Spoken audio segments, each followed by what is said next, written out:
This is Anna Patterson with the North Carolina Housing Coalition.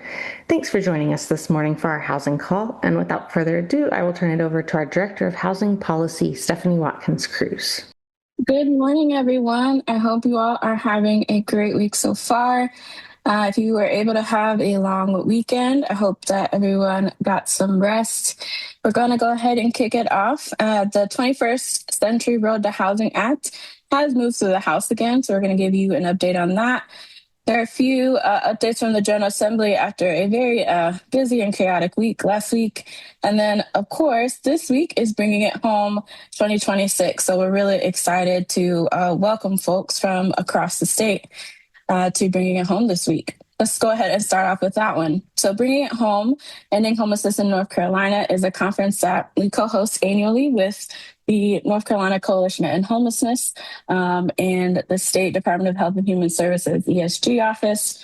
Homelessness service professionals and allies will gather later this week at the McKibbin Center in Raleigh to learn, network, and collaborate with industry experts from across North Carolina and beyond. So if you're planning on attending, we really look forward to seeing you there. Make sure you stop by and say hi. Speaking of conferences, in another few months, we'll be having our another one of our big convenings that we've been hosting for a while, the 2026 North Carolina Affordable Housing Conference. And we're really excited to announce our keynote speaker, Alexander Herman. He will be our keynote speaker for the 2026 Affordable Housing Conference this year. He is a senior research associate at the Harvard Joint Center for Housing Studies and works on projects related to housing markets, affordability, and housing policy. He's been a researcher at the center for over a decade and has helped lead the center's flagship annual report, The State of the Nation's Housing, since 2017. And many of you are familiar. We use this report every year and rely a lot on this data to show kind of the broader national context. So don't forget to mark your calendars for the 2026 North Carolina Affordable Housing Conference on October 22nd to the 23rd at the Raleigh Convention Center. Moving on to federal updates. The House passed the 21st Century Road to Housing Act, its own revised version, in a 396 to 13 vote.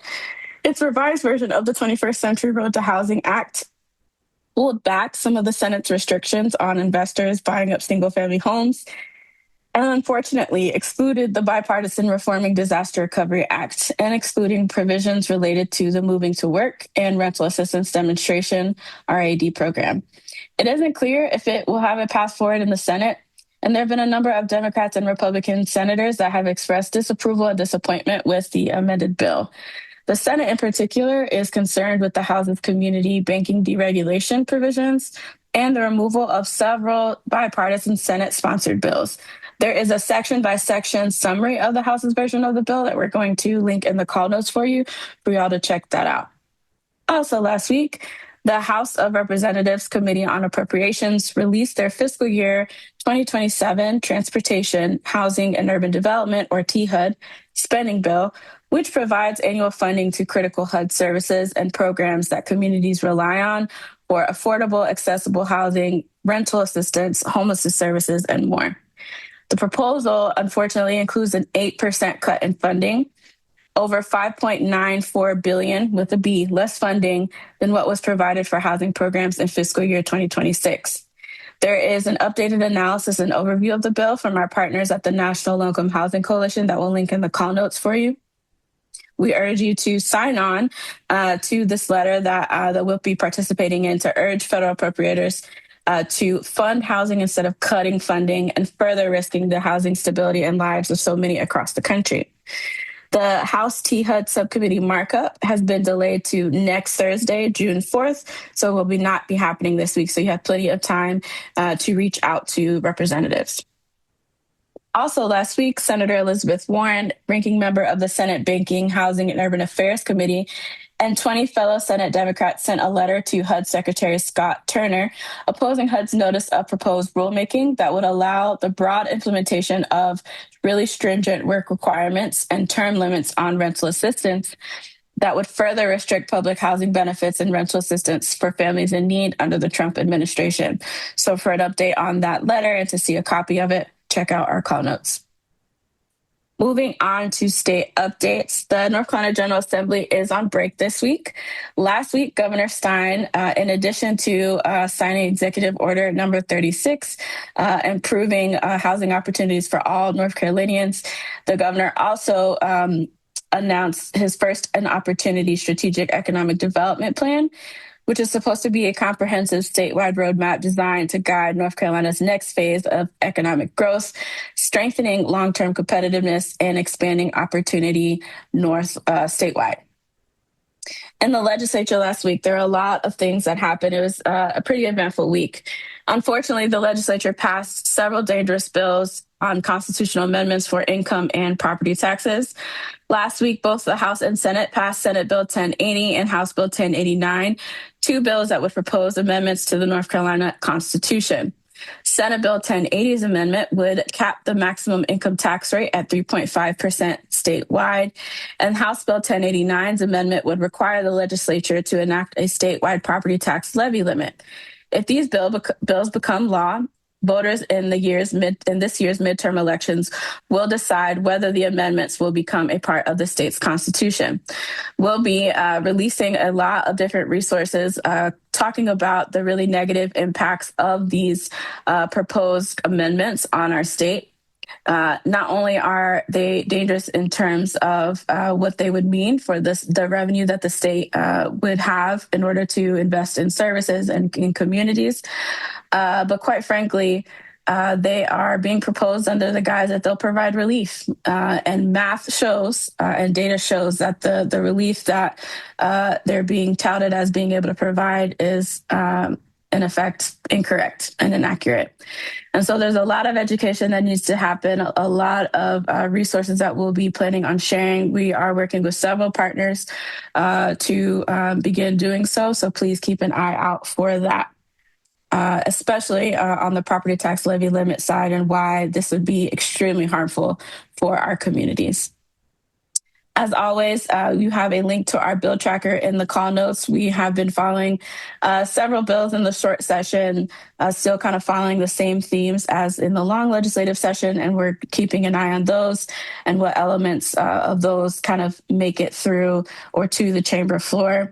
We're also looking right now at the reg reform bill that moved last week, and we are kind of looking to see if there are some of the land use elements in that bill, if it can move forward to promote supply. A lot of things in local headlines around housing across the state. Charlotte is to benefit from a $110 million Wells Fargo mortgage discrimination settlement. There is also a great piece in the Indy Week about the work being done in Southeast Raleigh and residents calling for tax relief for longtime homeowners. And then the Asheville Housing Authority leaders are being held accountable for the aggressive efforts to halt the financial free fall. This is a piece in the Asheville Watchdog. And Buncombe County is among one of a few different counties that will be seeking $70 million in bonds for affordable housing, as well as land conservation on the November ballot. And there are a few other pieces as well for folks to check out. Moving on to reports, events, and resources. There is a piece from the Urban Institute looking at property insurance affordability, and then another piece out of the Urban Institute as well, looking at the next million manufactured homes and why they should be safer than the last. And then last but not least, on the report side, our partners at the North Carolina Housing Finance Agency have a report looking at how permanent supportive housing provides housing stability for vulnerable populations and is a critical resource. Moving on, this week, actually today, there will be a webinar hosted by the UNC School of Government, Carolinas Across 100 initiative at 12:30. The webinar looking at workforce development in the construction trades and looking at the intersection between North Carolina's current housing challenges and the shortage of skilled workers in building trades. Also this week on Wednesday, if you are in the Western North Carolina area, particularly in the Hendersonville area, there will be a housing summit on Wednesday, May 27th from 5:30 to 7 p.m. at Hendersonville High School. The National Fair Housing Alliance is hosting their 2026 conference, Building the Future We Deserve, Solutions for America's Fair and Affordable Housing Crisis, June 27th through the 30th at the Capitol Hilton in DC. There are virtual and in-person registration options. And then the National Alliance to End Homelessness is hosting their 2026 conference in Capitol Hill Day from July 8th to July 10th in DC as well. And the registration link will be in the call notes for you. As always, we're really thankful for you all for tuning in and for engaging with us. For those traveling up to Raleigh and being with us this week for bringing it home, please make sure you travel safe. We really look forward to seeing you. And for those who are listening in, whether this is the recording or the live call, as always, please don't hesitate to reach out if you have questions. Keep an eye out on your inboxes for resources and information on the property tax levy limit, myth busting and kind of educational resources we'll be putting out around those, as well as an opportunity to begin providing input on our 2027 and 2028 policy agenda for next year in the legislative session. As always, thanks for tuning in, and we hope you have a great rest of your week. We'll talk to you next time.